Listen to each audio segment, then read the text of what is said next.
Baik, kita lanjutkan pertemuan kita. Jadi setelah tadi di bagian pertama sudah saya jelaskan tentang penjelasan umum ya tentang adsorpsi, kemudian juga tentang karbon aktif, maka kita akan lanjutkan pada satu bagian yaitu pemodelan untuk adsorpsi.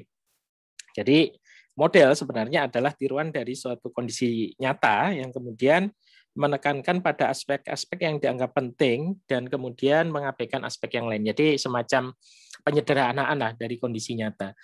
Kenapa kemudian kita memerlukan model? Karena kita ingin melakukan prediksi-prediksi dari sebuah aktivitas. Ya, kalau kita melakukan adsorpsi, kita akan memprediksi seberapa efektif sebenarnya adsorpsi akan terjadi atau seberapa efektif sebenarnya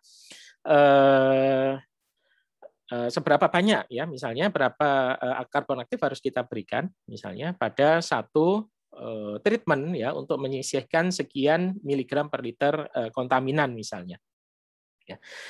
Nah, kita tidak bisa melakukan trial error karena menjadi sangat time consuming ya, sangat membutuhkan banyak waktu, banyak biaya dan seterusnya. Jadi walaupun pemodelan ini sifatnya penyederhanaan, tetapi memberikan hasil yang lebih memuaskan dari trial error. Apalagi sekarang barangkali bisa dibantu oleh komputer misalnya ya untuk perhitungannya sehingga pemodelannya bisa menjadi lebih akurat. Nah, secara umum nanti untuk unjuk kerja dari adsorpsi karbon aktif ini dapat digunakan dua pendekatan, sistem batch berupa adsorpsi isoterm dan sistem kontinu berupa kolom adsorpsi. Gambar di samping ini adalah contoh dari sistem kontinu nantinya yang menggunakan kolom adsorpsi. Untuk batch system adsorption isoterm, jadi data relating adsorbate concentration gram per gram of bed weight, jadi gram ini yang terjerap ya, adsorbate-nya, to equilibrium gas or water phase concentration gram per milli of stream is given by term of adsorption isotherm. Ya, jadi di sini berat yang terjerap ya adsorbate adalah fungsi dari tekanan parsial dan temperatur ini khususnya kalau untuk gas. Ya. Kemudian ada tiga pendekatan nantinya, yaitu pendekatan Langmuir, Freundlich, dan kemudian ada BET, Brenner, Emmet, dan Teller. Ini yang paling banyak dikenal ya. Sebenarnya ada banyak sekali pendekatan sebenarnya, tapi tiga itu yang paling umum. Nah, kita akan berbicara masalah adsorption equilibria, jadi kesetimbangan di dalam adsorpsi. If the adsorbate and adsorbate are long enough and equilibrium will be established between the amount of adsorbate and the amount of adsorbate in solution. The equilibrium relationship is described by isotherm. Jadi di sini yang terjadi adalah kalau terjadi kontak yang cukup lama antara adsorbat dan adsorbannya, ya maka suatu saat akan terjadi keseimbangan antara keduanya. Dan ini yang kemudian disebut sebagai isotherm itu.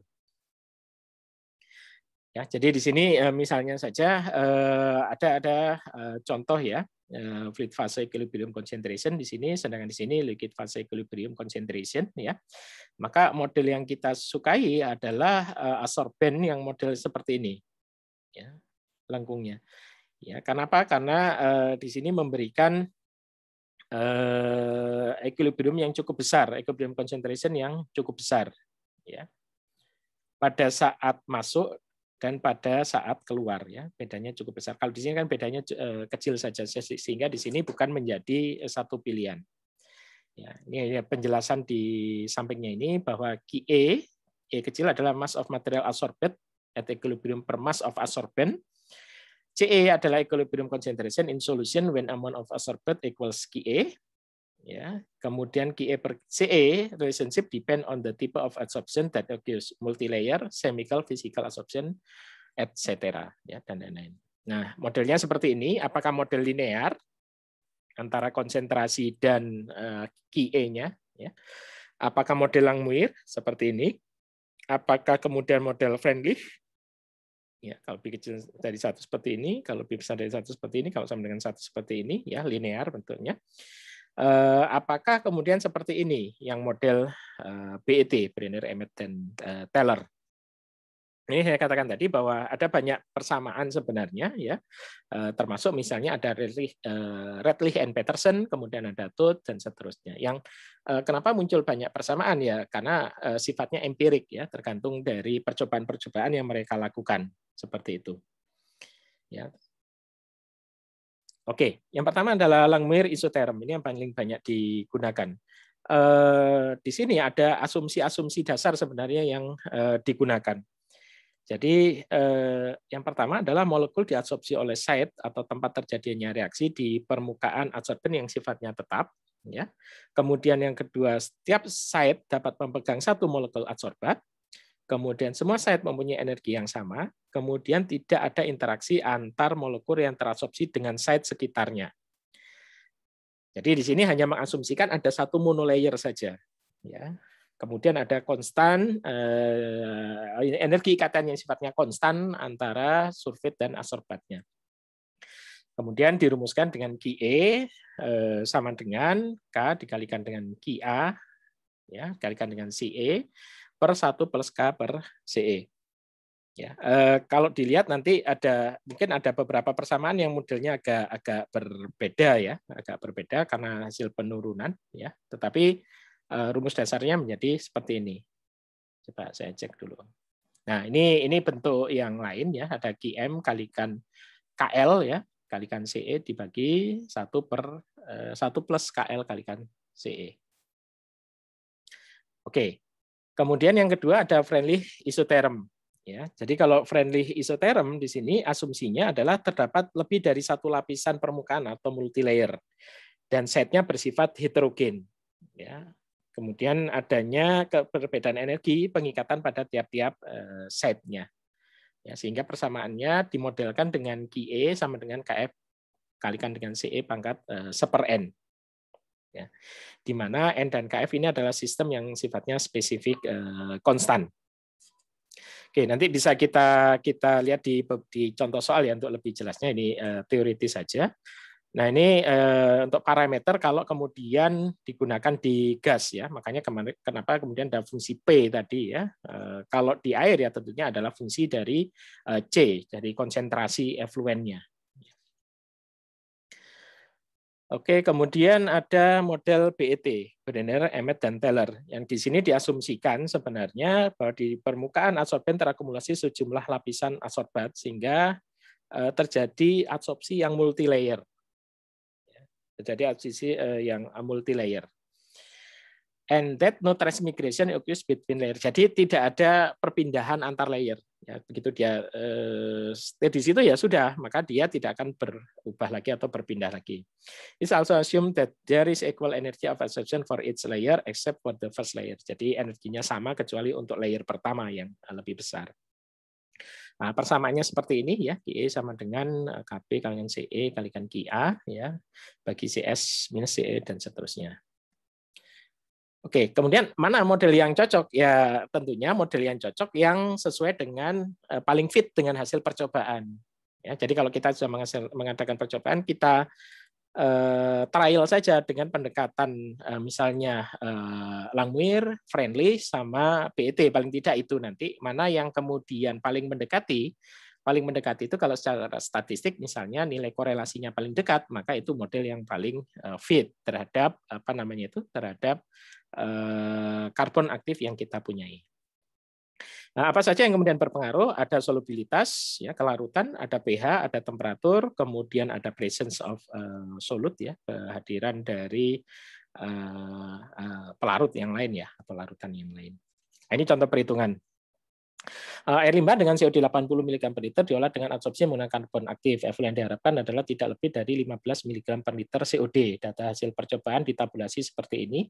Massa 0 miligram, ya, kemudian larutannya 200 mili, ya, COD akhirnya sekian, 80 mg per liter. Yang pertama tentukan konstanta friendly-nya, yang kedua tentukan konstanta Langmuirnya. Oke, jadi dihitung terlebih dahulu massa COD yang terabsorpsi, yaitu COD awal dikurangi COD akhir dikalikan dengan volume, ya. Volumenya ini tadi 0,2. Ya, tapi coba nanti dihitung kembali apakah 0,25 ini ataukah 0,25 0,2 untuk 775 ini. Ya, yang jelas ini tidak konsisten antara soal dan jawabannya ini. Nanti silakan diperbaiki ya. Apa yang diperbaiki tadi 200-nya atau yang benar 250. Ya. Dan seterusnya, kemudian untuk menyati friendly hitung ln X per M dari ln per C. Jadi ini dibuatkan tabel seperti ini ya. Kemudian nanti dihitung. Jadi untuk konstanta friendly-nya tentunya paling mudah ya, karena kita punya banyak angka seperti ini, kita buat plotnya dulu secara friendly ya. Kemudian untuk Langmuir juga kita plotkan, tetapi di sini X per M ya dengan seper C-nya. Ya, sehingga kita dapatkan nanti persamaan adsorpsi untuk friendly seperti ini dan untuk Langmuir seperti ini. Ya, jadi nanti untuk contoh-contoh soal ini saya minta nanti untuk dikerjakan kembali dalam bentuk menggunakan Excel ya, supaya lebih mudah bagi saudara nanti. Kemudian yang kedua adalah pendekatan sistem kontinu. Jadi studi adsorpsi dengan sistem kontinu bertujuan untuk menentukan waktu operasi adsorpsi. Yang kedua, volume air terolah sebelum tercapainya kondisi breakthrough. Kemudian kehilangan tekanan mulai kolom dan bentuk kurva exhaustion. Nah, model matematisnya nanti ada model transfer massa, ada model Bohart-Adams, ada pendekatan bed depth service time atau BDST, kemudian ada pendekatan matematis atau grafis. Oke, untuk teorinya nanti bisa dilihat di beberapa referensi ya, yang lain penjelasan-penjelasannya. Ya, untuk contoh soalnya misalnya di sini air limbah mengandung 15 mg per liter, 9,37 kali 10 pangkat minus 4 pound per feet cubic fenol yang harus diturunkan menjadi setengah miligram per liter. Nah, adalah menggunakan kolom adsorpsi karbon aktif. Kolom yang digunakan adalah plexiglass 1 inch dengan kedalaman debit seperti di bawah ini. Ini 2,5, ini 4,5 ya, kemudian 8, kedalamannya seperti ini data-data dari hasil percobaannya. Ya. Diminta untuk menentukan konstanta Bohart-Adams-nya. Ya. K dan N0-nya. Ya, seperti ini. Ya, dibuat apa namanya itu grafik service time versus kedalaman tiap-tiap flow rate slope yang merupakan 0 per C0 kalikan V, intercept-nya adalah ini ya. Oke, sehingga kemudian nanti akan dibuat ya, hubungan antara flow rate-nya dengan N0 dan K-nya. Ya, berdasarkan grafik diperoleh K dan 0 untuk flow rate yang dikehendaki. Nilai selanjutnya dimasukkan dalam persamaan Bohart-Adams dan dapat digunakan untuk mendesain kolom adsorpsi. Nah, kolom adsorpsi ini sering dikenal sebagai carbon contactors. Jadi activated carbon reactor are usually called carbon contactors because waste stream is contacted with carbon.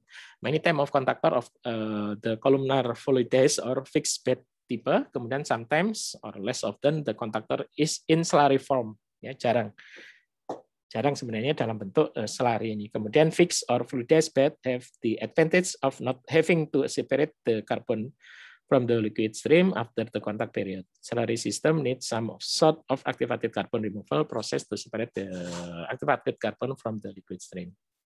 Oke. Ya, carbon contactors bisa berupa packet bed atau fluidized bed ya. Jadi kalau packet bed, fixed carbon bed ya, contactor provide filtration as well as adsorption, so they have to be periodically black process or cleaning. Jadi seperti filter gitu ya, fix seperti itu. Kemudian nanti ya apa namanya itu sekali waktu di backwash seperti itu untuk pembersihannya. Kemudian fluidized bed do not filter and we can employ continuous supply of fresh carbon while removing spent carbon. Jadi kalau ini ya sambil dia bekerja bisa kita ganti ya karbonnya seperti itu. Oke, kemudian di sini proses variable for a fixed bed reactor. Independent process variable, ada adsorbent variable, design variable, ada operating variable, kemudian ada dependent process variable. Ya, ada adsorbent tipe, shape, size, porosity, kemudian di sini ada loading rate, ya, design variabelnya, kemudian operating variabelnya ada influence concentration of sorbent dan sebagainya. Jadi memang ada banyak faktor ya yang kita lihat pada saat kita mengoperasikan dari fixed bed ini.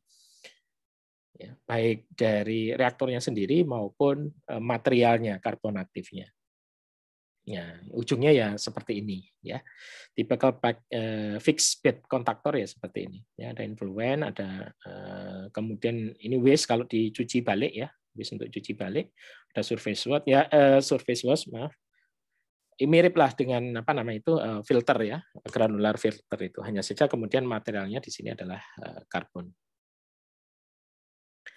Nah, apa yang terjadi ya pada suatu saat akan terjadi breakthrough. Breakthrough itu adalah kondisi di mana konsentrasinya itu equilibrium ya, setimbang antara material yang masuk dan material konsentrasi yang masuk dan konsentrasi yang keluar karena karbon sudah dalam kondisi yang jenuh.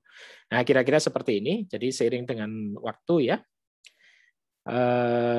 pada saat kemudian ini satu perbandingan C0 plus CE-nya ya, pada CE per C0-nya ya.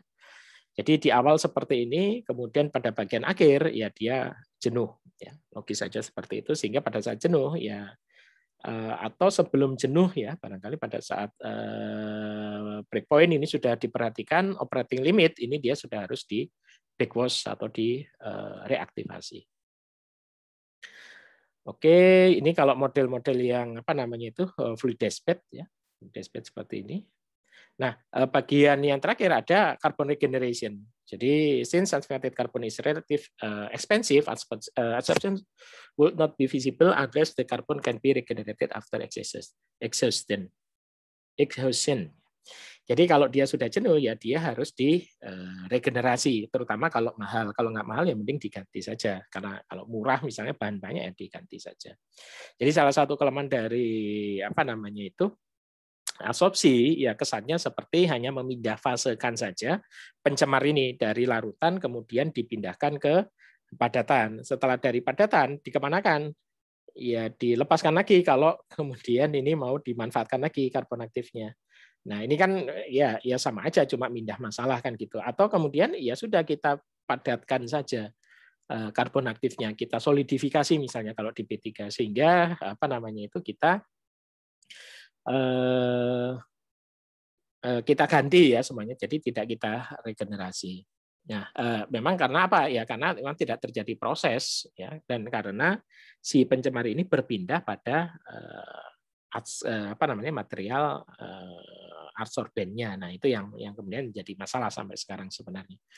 Dia menguntungkan tetapi di sisi lain masih tidak tuntas lah istilahnya seperti itu. Oke, ini masih tadi ya teknik-teknik untuk pemberian apa namanya itu aktivasi ya. Sorry, maaf ini teknik apa namanya itu aktivasi dari karbon tadi. Ya dilepaskan lagi yang sudah terjerap tadi.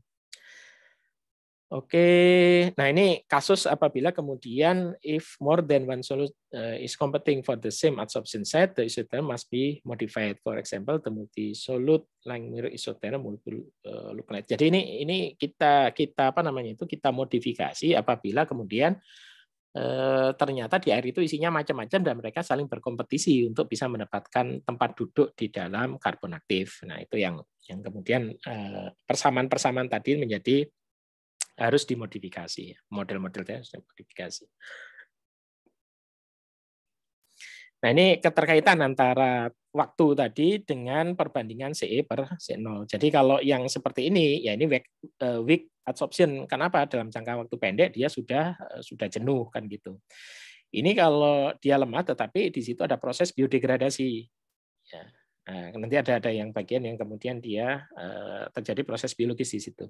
Nah ini kalau strong adsorption ya dia apa namanya absorpsinya bagus. Nah kemudian memang pada suatu saat dia menjadi jenuh ya bandingkan dengan yang pertama ini, di mana waktunya saja sudah berbeda. Ini awal saja sudah langsung dia naik apa namanya konsentrasi yang terjerap adsorbatnya ya. Kalau di sini pelan-pelan ya, pelan-pelan dan agak lama. Nah ini kemudian kalau dikombinasikan dengan biodegradasi, ya dia menjadi lebih bagus lagi. Oke, ini aplikasi adsorpsi. Jadi tadi model, kemudian aplikasi. Beberapa tadi sudah ya aplikasinya, jadi bisa kita gunakan fix atau fluidize ya. Kemudian ya aplikasinya pada pengolahan air minum, terutama water contain dissolved organic matter that cannot be removed by floc formation, floc removal, or sun filtration. Jadi yang nggak bisa disisihkan dengan proses sebelumnya, baik itu koagulasi flokulasi ya, menggunakan vlog seperti itu, atau filtrasi desain, ya dia mau tidak mau terpaksa harus menggunakan adsorpsi ini. Ya, materi terlarut itu terutama adalah bau, rasa, kemudian warna, ya. Kemudian ada bahan-bahan organik mikropolutan seperti pesticide, hidrokarbon, kompon, dan seterusnya. Activated carbon adsorb part of the organic matter and is mainly used to treat drinking water produced from surface water. In addition, chlorine can react with organic matter. Jadi ini seperti yang kita jelaskan di bagian disinfeksi kemarin. Jadi sebelum terjadinya THM, maka kita cegah dengan menyerap terlebih dahulu bahan organiknya. Jadi pilihannya dua, apakah kita ganti klorin dengan disinfeksi yang lain, ataukah kemudian kalau klorin tidak bisa kita ganti, ya kita kurangi untuk karbon aktifnya. Untuk kita kurangi terlebih dahulu untuk bahan organiknya. Oke, ini influencing design and operation, data and processing condition, concentration of adsorbate, temperature of liquid stream, pH liquid stream, flow rate and evaporating frequency, pressure drop system. Kemudian di sini identification and characteristic of adsorbate-nya, relative molecular mass, solubility of adsorbate, concentration relative to solubility limit, polarity of adsorbate, temperature of solution, selection of adsorbent for optimum efficiency. Ada studi of absorption isotherm data, selection of optimum activity level, ada physical requirement of accession system, ada cosanate dan seterusnya. Ya, jadi data pada kondisi pemrosesan, ya, kemudian identifikasi dari adsorbatnya, ya, kemudian selection of adsorbennya, ya, baru kemudian adsorbennya yang efisien itu seperti apa. Ini contohnya kalau diaplikasikan secara luas, ya, di dalam penyisian rasa dan bau, ya, seperti ini. Dari air sungai misalnya sebagai air baku kita, kemudian ada DAF, dissolved air flotation, ya. Kemudian di sini ada solid collection-nya, ya, karena dia naik kan seperti itu. Nah, kemudian di sini masuk ke reaktor, ya, diberikan ozon. Kemudian masuk gravity granular activated carbon filter, ya. Nah, kemudian setelah masuk sini diberikan disinfeksi, ya, diberikan disinfeksi. Ini kebetulan menggunakan klorin, ada double ini, ya, apa namanya itu, disinfeksi. Jadi menggunakan ozon dan klorin, ya, seperti ini. Kemudian masuk distribusi. Kemudian kalau menggunakan PAC, ya, raw water pipe, raw water pump-nya, kemudian di sini lime dosing system, aluminium sulfat dosing system, activated carbon. Jadi diberikan ini secara simultan, ya. Kemudian masuk mixing channel-nya, ya. Kemudian ada rapid filter untuk pemisahan tadi activated carbonnya. Kemudian baru diberikan klorin di sini, ya. Kemudian ini adalah air yang sudah terolah. Activated carbon filter operate in the same way as rapid sand filter, ya, ya sama tadi, ya, penjelasan yang di depan tadi, ya, prosesnya mirip, ya, hanya saja, ya, backwash-nya juga mirip, hanya materialnya saja yang menggunakan activated carbon. Oke, ya, ini proses regenerasinya tadi juga sudah ini. Kemudian ini kalau dikombinasikan dengan proses biologi, ya, terutama untuk pengolahan wastewater, ya, air limbah.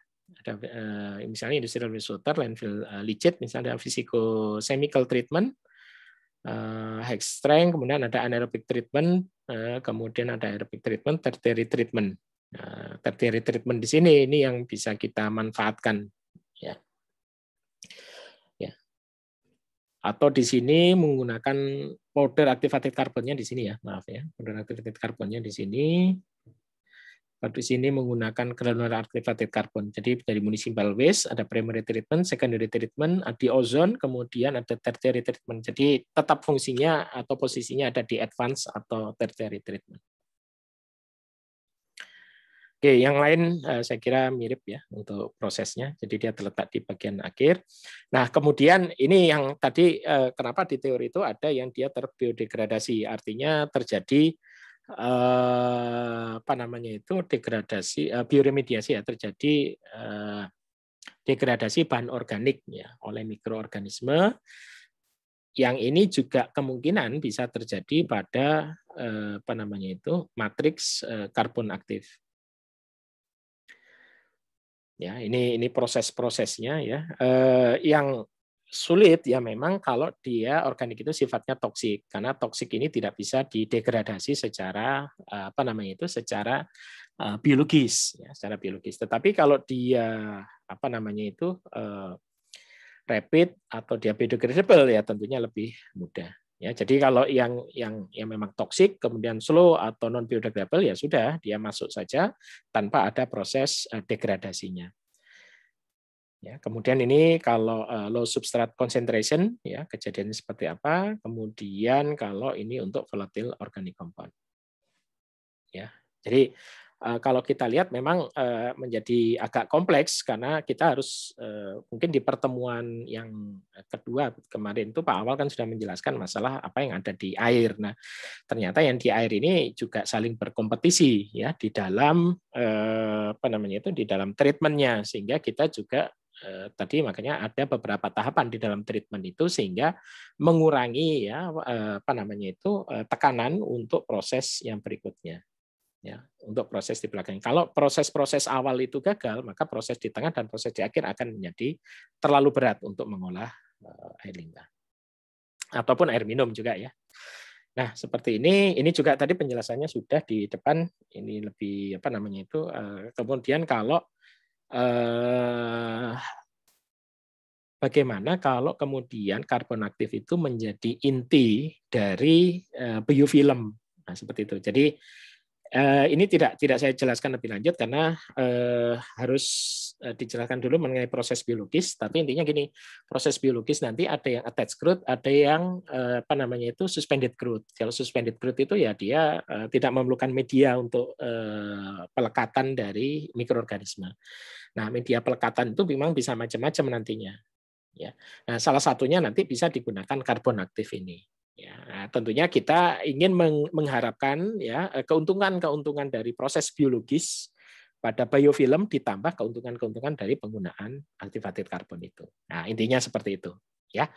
Oke, terima kasih untuk perhatiannya. Mungkin kita akan bertemu lagi pada pertemuan mendatang, insya Allah. Terima kasih. Assalamualaikum warahmatullahi wabarakatuh.